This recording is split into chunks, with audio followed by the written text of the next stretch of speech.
Gênesis capítulo 42. Continuando essa história maravilhosa de José, né? Então, José agora já é governador no Egito. Já se passaram os 7 anos onde houve muita fartura e ele fez a reserva de 1/5 de toda essa fartura.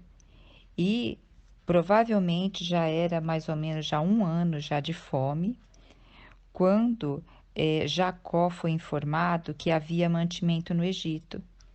E aí Jacó mandou os seus 10 filhos descerem para comprar mantimentos. Por que os 10 filhos? O mais novo dele era Benjamim.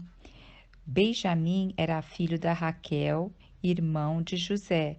Lembra quando Raquel teve Benjamim, ela veio a falecer. Então, esses 2 filhos são de Raquel, aquela esposa por quem ele quis primeiro ter essa esposa, que ele trabalhou 7 anos para ter ela, mas Labão, o pai de Raquel e de Lia, entregou primeiro Lia a Jacó. E a esposa amada dele era Raquel, e teve esses 2 filhos, José e Benjamim.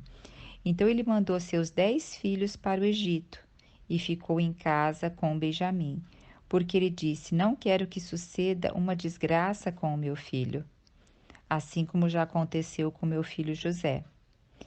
E partiram os seus 10 filhos para comprar alimento, e eles foram numa caravana de estrangeiros, porque nessa época a fome assolava Canaã.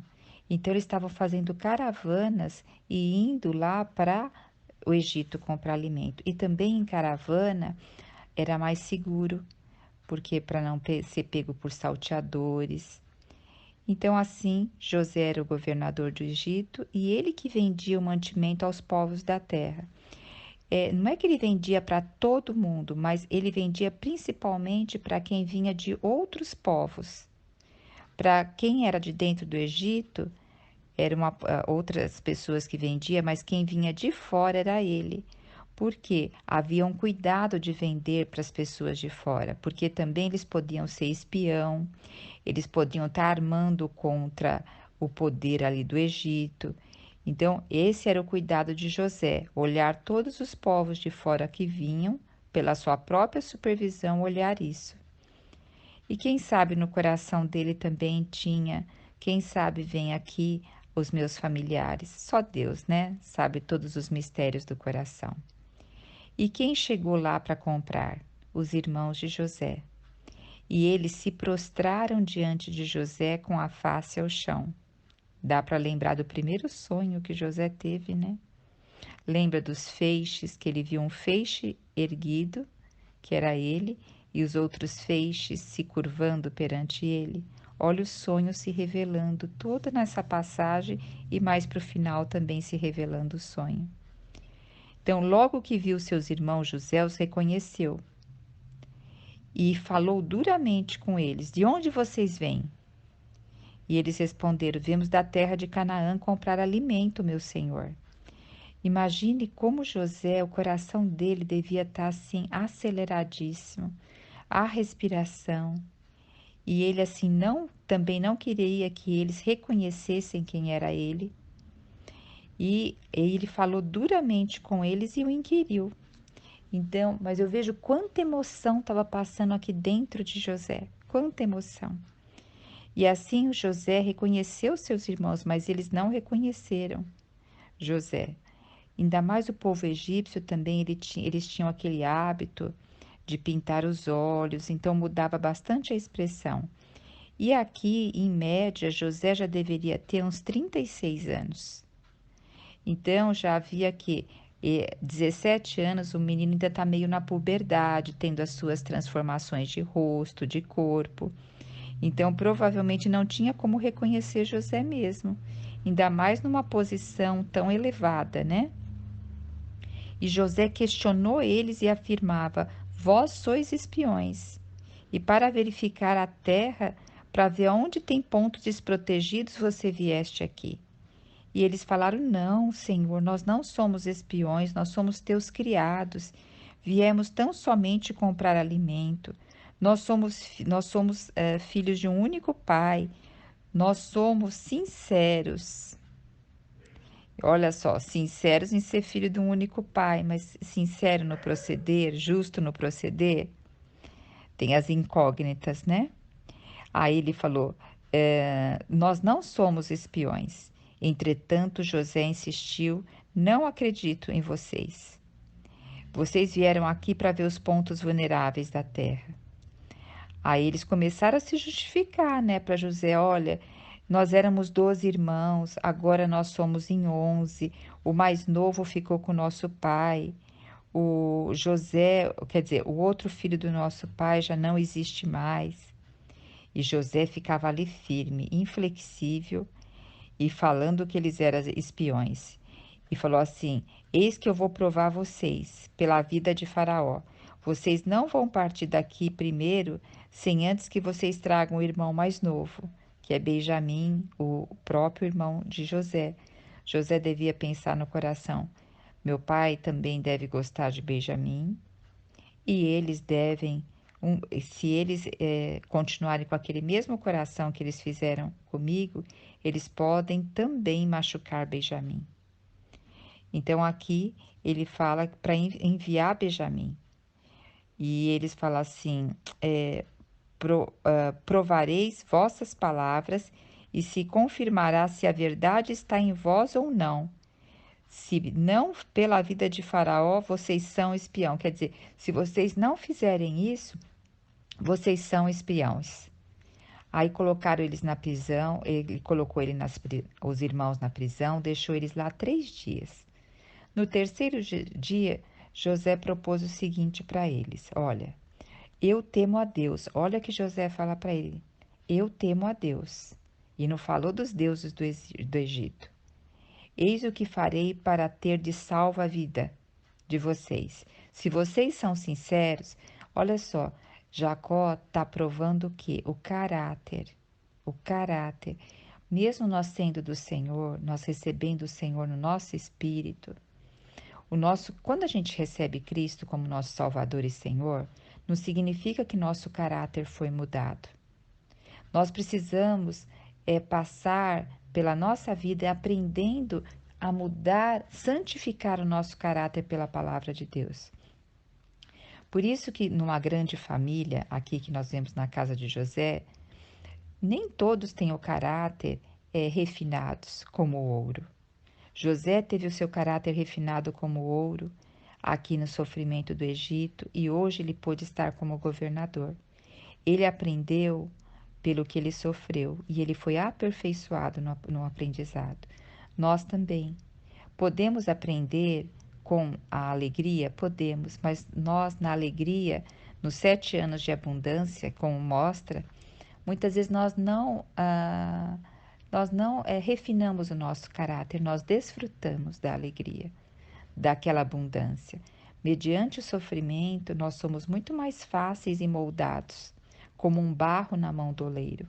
E aqui nós vemos José provando seus irmãos, dizendo assim: se sois sinceros, que um de vossos irmãos fique detido aqui na cadeia, quanto os demais vão lá levar mantimento para a família, e depois tragam aqui o irmão mais novo de vocês. Aí vocês vão provar se vocês são sinceros. Então, eles começaram a conversar entre eles, os irmãos. Só que eles começaram a conversar entre eles na língua lá deles, de Canaã, no hebraico. Só que no Egito era outro idioma que falava. E o que José fazia? José usava intérprete para falar com eles, mas José também entendia o que eles estavam falando.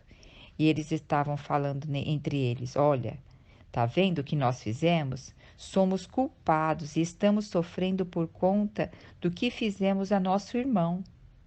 Nós vimos a aflição dele quando a gente foi vender ele, e a aflição dele pedindo misericórdia para nós, e nós não atentamos para isso e nós vendemos ele. Aí Rubens acrescenta e diz assim para os irmãos: eu não falei para vocês não cometerem tamanha falta contra o menino? Olha agora o que está acontecendo com nós. Nós estamos sendo cobrados pelo sangue do nosso irmão. Então, imagine a consciência desses moços por todos esses anos verem seu pai sofrendo, a consciência deles agora estando aqui na presença de José. E aqui eu quero relatar que Judá está aqui no meio deles, viu? Lembra que Judá, ele tinha ido morar fora da casa dos seus pais? Com certeza Judá voltou a morar com os seus pais, porque aqui está os 10 irmãos que desceram ao Egito. E aqui depois, então, o que que José faz? José pega Simeão, o mais velho seria Ruben, o primogênito. Então, se fosse para pegar alguém que encabeçasse aqui, seria Rubens. Mas talvez, por ele ouvir que Rubens não queria que vendesse ele, talvez ele pegou Simeão. E talvez também ele deixou Rubem, que como Rubem é o primogênito, Rubens ele teria a responsabilidade maior de voltar para a terra de Canaã e trazer Benjamim. Então, o que que ele fez? Ele prendeu Simeão, acorrentou Simeão e prendeu Simeão diante dos olhos dele. E falou: então, olha, vocês vão voltar agora para Canaã e vocês só vão, o Simeão só vai ser liberto quando vocês cumprirem o que eu falei.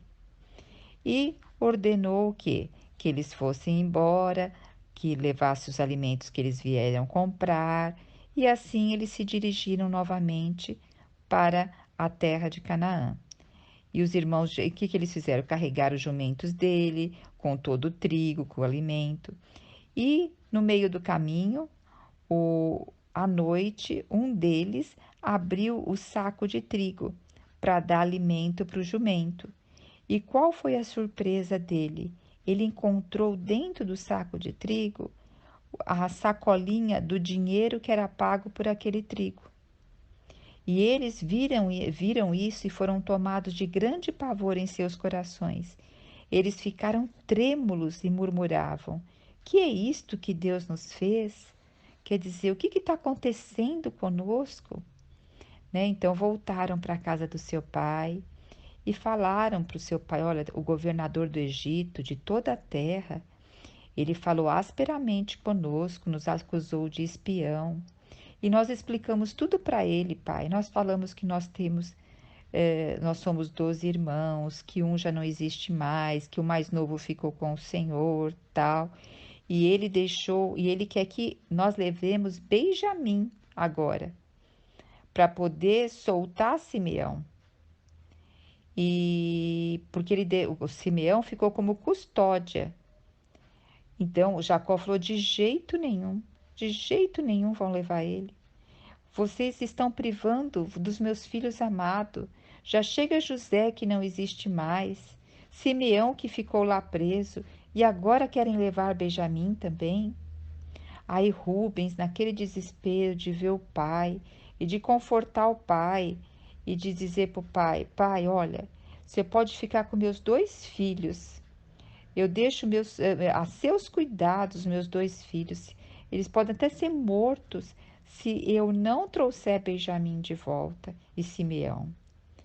E Jacó disse: meu filho não descerá convosco, senão eu vou morrer se suceder uma desgraça de viagem a ele. Eu vou ficar na mais terrível aflição e vou descer à sepultura na mais terrível aflição. E assim Jacó determinou não voltar ao Egito e não descer o seu filho mais novo ao Egito. Mas a fome vai perdurar. E aí nós vamos ver o que acontece depois no capítulo 43.